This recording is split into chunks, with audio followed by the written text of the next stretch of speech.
ચાંદીપુરા વાયરસનો ગુજરાતમાં વધતો કહેર. અમદાવાદની સારવાર સિવિલ પ્રશાસન સજ્જ છે. સિવિલ સુપ્રિન્ટેન્ડન્ટ ડોક્ટર રાકેશ જોશીનું નિવેદન. સેન્ડફ્લાય નામની માખીથી આ ચાંદીપુરા વાયરસ ફેલાય છે. બાળકોમાં શંકાસ્પદ લક્ષણ દેખાય તો ધ્યાન રાખો. મેડિકલ કોલેજની હોસ્પિટલમાં રિફર કરવા સલાહ.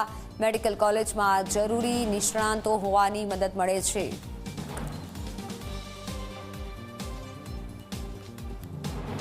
દરેક લેવલે ખૂબ સઘન કાર્યવાહી એવી થઈ રહી છે કે કેવી રીતે આને પ્રિવેન્ટ કરી શકાય.